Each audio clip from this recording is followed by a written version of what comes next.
ओम श्री गुरुभ्यो नमः। ओम ऐं सरस्वत्यै नमः। ओम नमो भगवते रुद्राय। आप समस्त शिव साधकों को प्रणाम। आप सभी का स्वागत। मैं पंडित कृष्णानंद शास्त्री। जानते हैं चैत्र शुक्ल पक्ष नव संवत्सर में प्रारंभ होने वाली नवीनतम दिव्यतम भव्यतम महामाई जगदम्बा की उपासना के 9 दिन नवरात्रि के दिन कब प्रारंभ है, घट स्थापन कब करें, संपूर्ण जानकारी को आज की इस वीडियो में समझने का प्रयास करते हैं। प्रथम तो आपको यह जानना चाहिए कि चैत्र शुक्ल पक्ष नवरात्रि कब से प्रारंभ हो रही है। तो हमारे शास्त्रकारों ने चैत्र शुक्ल पक्ष की जो नवरात्रि है वह 30 मार्च सन 2025 से प्रारंभ हो रही है और 6 अप्रैल सन 2025 पर्यंत तक यह चैत्र शुक्ल पक्ष की पावन पवित्र भव्यतम नवरात्रि चलेंगी। अब इसके अंतर्गत 30 मार्च से हमको नवरात्रि का व्रत प्रारंभ करना है और 6 अप्रैल को अपनी नवरात्रि के व्रत का पारण करना चाहिए।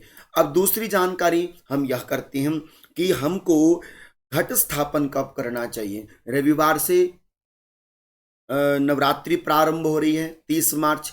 तो आपने जो घट स्थापना का शुभ मुहूर्त है, शुद्ध मुहूर्त है, वह प्रातः कालीन 6:30 बजे से लेकर 10:30 बजे के मध्यस्थ में आपने घट स्थापन को करना चाहिए, जो मूल है। और नवरात्रि में घट स्थापन की विशेष महिमा होती है, इसलिए आपने शुद्ध मुहूर्त में, शुभ मुहूर्त में अवश्य में घट स्थापन करना चाहिए। अब इसके साथ ही साथ आपने यह भी अवश्य में मन में अथवा जानकारी में रखना है कि नव संवत्सर का प्रारंभ भी हमारा चैत्र शुक्ल पक्ष से ही होता है। इसलिए जो नया संवत्सर है, जो भी संकल्प लगाते हैं ना, नित्य संकल्प करते हैं, तो संकल्प में नए संवत्सर का नाम लेते हैं।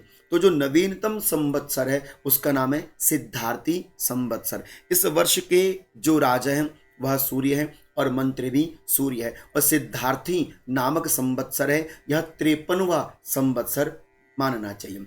इस प्रकार से आपने गुप्त नवरात्रि में अथवा प्रकट नवरात्रि में आपको थोड़ा सा भेद पता चला होगा कि जो गुप्त नवरात्रियां होती हैं उसमें हम कुछ विशेष साधनाएं करते हैं, किंतु जो प्रकट नवरात्रि होती है चैत्र और आश्विन में, इसमें हम माँ भगवती जगदम्बा की विशेष उपासना, पूजन और व्रत इत्यादि करते हैं। यह सभी जन समुदाय के लिए बहुत श्रेष्ठतम रहता है। 9 दिन अपने घर में पवित्रता, स्वच्छता, निर्मलता, ब्रह्मचर्य का पालन, शुद्ध खान पान आपके घर में होना चाहिए। 8 वर्ष से लेकर 80 वर्ष तक आप यह नवरात्रि को व्रत धारण कर सकते हैं। यदि आप असमर्थ्यवान हैं तो नवरात्रि व्रत चाहे 3 नवरात्रि व्रत ले लीजिए, चाहे 1 कर लीजिए, अवश्य में नवरात्रि का व्रत करना चाहिए। इसमें विशेष बात आपने यह ध्यान में रखनी चाहिए कि इस वर्ष जो यह नवरात्रि है चैत्र शुक्ल पक्ष में, एक नवरात्रि का व्रत घटा है, इसलिए जो दूसरा नवरात्रि है तो दूसरे नवरात्रि में 31 मार्च को जो द्वितीय नवरात्रि है, इसी में ही आपका दूसरा और तीसरा नवरात्रि रहेगा और 6 तारीख को रामनवमी है और 6 तारीख को ही नवरात्रि व्रत का पारण भक्तों के माध्यम से किया जाएगा। तो यह संपूर्ण जो जानकारी है आपने संवार कर रखनी चाहिए और अवश्य में नवरात्रि प्रारंभ होने से पहले घर को शुद्ध कर लें, निर्मल कर लें, पवित्र बनाकर, पवित्रता बनाकर रखिए और महामाई जगदम्बा की पूजन के लिए आपके पास मूर्ति हो अथवा जो भी उचित आपके पास पूजन की सामग्रियां हों, वह आपने नवरात्रि से एक दिन पहले जुटाकर रख लेनी चाहिए, ताकि आप अगले दिन विधिवत पूर्वक संपूर्ण नवरात्रि का पूजन करें और आप माँ जगदम्बा की विशेष उपासना और मंत्र जाप इत्यादि भी अवश्य में कर सकें।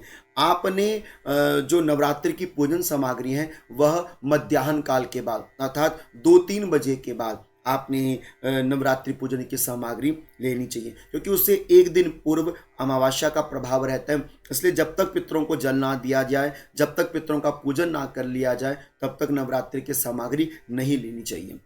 इसलिए आप पहले पितरों को जल दे दीजिए, पीपल के पेड़ में जलदान कर दीजिए, एक दीपदान कर दीजिए। ये व्यवस्था करने के तदुपरांत फिर आपने नवरात्रि के सामग्री एकत्रित करनी चाहिए। तो आशा करता हूं कि इस छोटी सी वीडियो में आपको नवरात्रि कब है, घट स्थापन कब है और क्या क्या विशेष मुझे करना है, वह मैंने आपके हृदय पटल पर धारण करवा दिया है। मन में किसी प्रकार की कोई और शंका हो तो आप कमेंट्स के माध्यम से अवश्य में पूछ लीजिएगा। तब तक आप सभी को वंदन प्रणाम। ओम नमो भगवते रुद्राय।